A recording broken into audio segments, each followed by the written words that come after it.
Isang mapagpalang araw sa inyong lahat. Ito ang kadalasang pambati ng isang kawani sa loob ng paaralan.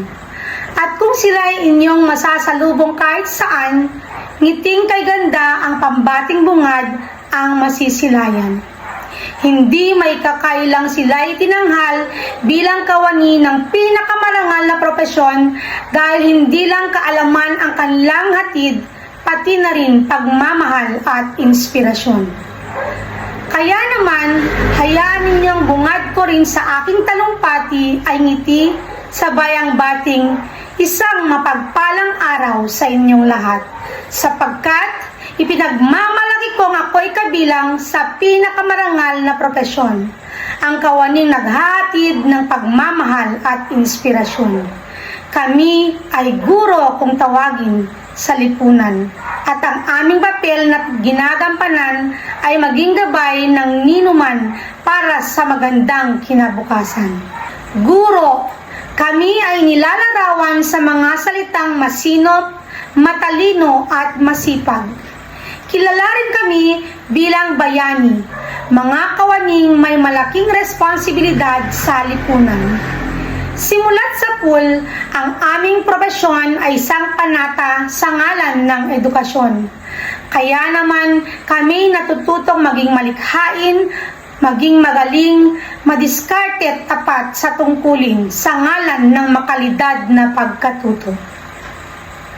At sa nauuso, kami nakikipagsabayan at patuloy na natututo sa mga makabagong talakayan. Sa loob ng paaralan, ginagampanan namin ang bawat transformasyon, pagiging mga awit, mananayaw, makata at artista. Kaya naman masasabi kong ang pagiging guro ay hindi basta-basta. Ngayon, may isa lamang akong nais ipabatid. Isang mensahe ng realidad at munting pasintabi. May tuturing din itong isang revelasyon na tumutukoy sa katotohanan para sa mga tulad kong kawani sa pinakamarangal na propesyon. Totoo namang kami masinop, matalino at masipag, handang magsakripisyo at magtiis para sa kapakanan ng aming mag-aral.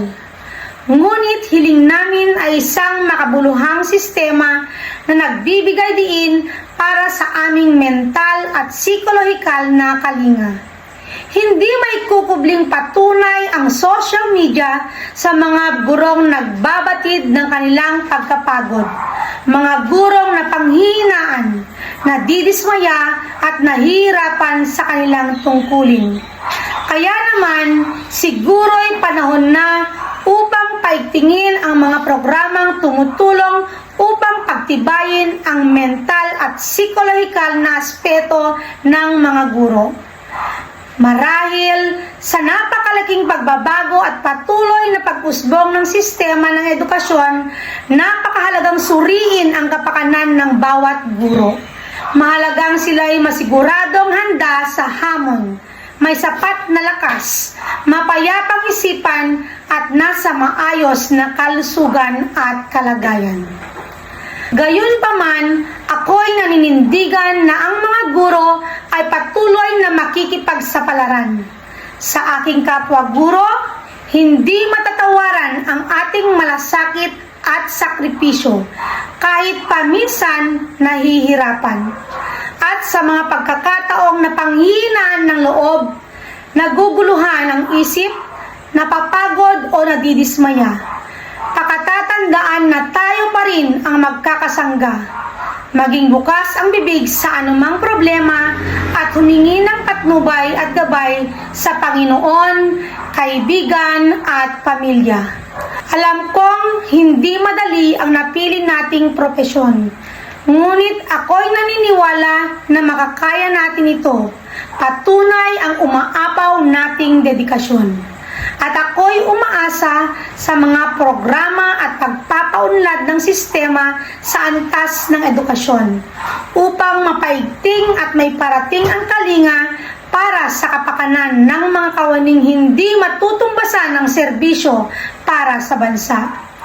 Naway ang kaakibat ng ating ating pagiging matapat sa ating tungkulin ay magbunga sa pamamagitan ng sistemang makabubuti para sa atin. Kaya naman, mabuhay ang bawat guro, laban at kapit lang. Tayo pa rin ang kawaning iniidolo ng mundo.